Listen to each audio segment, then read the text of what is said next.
poverty history, I'm like, yay, I can endorse it. Something a little different to do, and yeah, if you're all for it, then it's definitely good. Yeah. So I just want to start by saying thanks for meeting with me tonight, because I know it was probably on a little bit of short notice for you. No problem. And you're busy. I'm happy to do it. So just to give you a little bit of idea of how it works, it's just 5 questions, and I'll start with a little bit of background first before I ask the question, just to make sure we're on the same page with everything. So if you wouldn't mind just starting by saying who you are, your party, and your riding. Okay, my name is Rachel Heinrichs, and I am the New Democrat candidate in Winnipeg South Centre. Excellent. So now I'm here on behalf of Make Poverty History, and our campaign is calling for more and better aid, trade justice, 100% debt cancellation for the poorest countries, and an end to child poverty in Canada. There's already over 250,000 individual Canadians and over 1,000 organizations that have endorsed the campaign. Do you support the Make Poverty History campaign? And if elected, will you work towards achieving its goals? I absolutely support the goals of Make Poverty History. I think it is a great campaign. I think it's the hard and dedicated work of people, who are internationally involved, making this happen that will actually change our world. And I'm happy to say on behalf of Jack Layton and our team of New Democrats that we 100% support the goals of Make Poverty History. There is a lot of poverty both here locally and internationally, and I think it is the role of the government to step in and do something about it. We've been very fortunate in Canada to have a lot of natural resources and have a really good economy, and so we should be doing a lot more, and I think it's quite shameful that we're not. And definitely, if elected, I would work to make sure that the goals of Make Poverty History were enshrined in legislation and that we actually take action on the issues. Perfect. Thank you. Now, in 1969, Prime Minister Lester B. Pearson, former Prime Minister, recommended to the United Nations that rich countries adopt a foreign aid target of 0.7% of gross national income. Canada currently ranks 16th out of 22 donor countries, coming in at only 0.2%. That's not even halfway to the 0.7% that was outlined by the United Nations target. 11 donor countries, including Sweden, Norway, France, and Great Britain, have reached their 0.7% commitment or already have timelines to do so.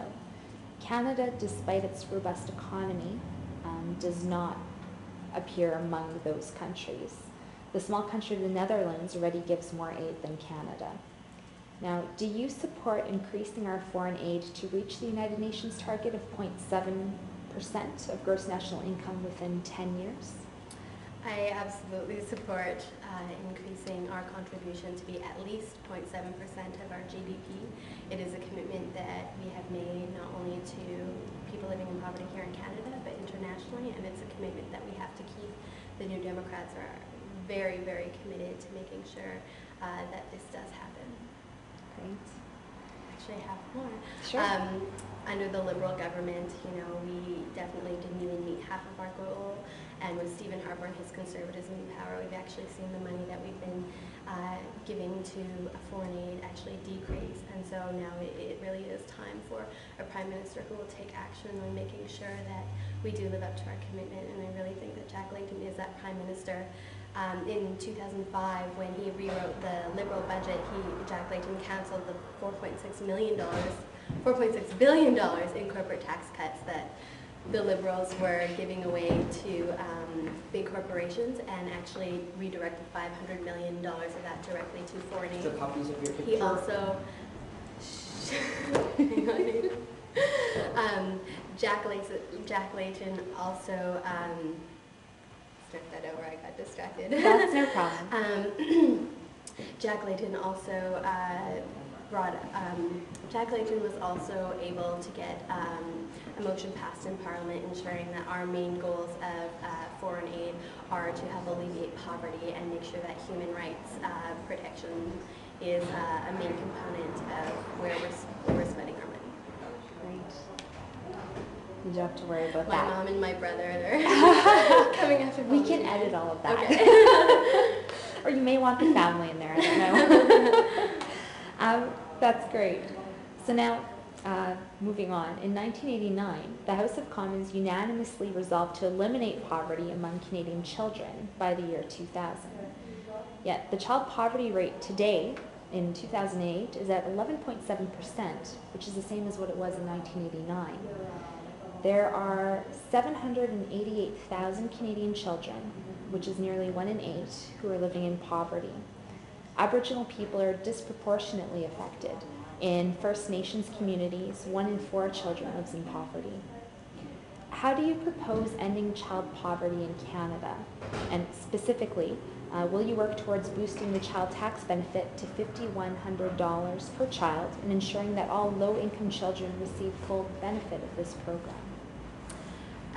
Here in Manitoba, 1 in 4 children do live in poverty, and as you said, this is something that disproportionately affects Aboriginal people, and it is absolutely something that I will work to eradicate this type of poverty. I think it's shameful that in our country that many children are living in poverty.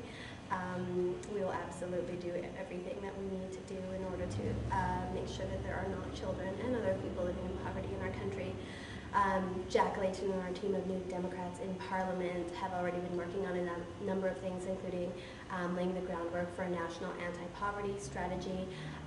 We almost passed a bill. It lost by 1 vote for a national early years and child care plan to really target children who are living in poverty. I think it's really important that we have a universal child care program in place, that there's funding available to make sure that we are addressing many of the issues that lead to children living in poverty, like making sure there's affordable housing available, working with our employment insurance system to make sure that people are able to get the income that they need, making sure that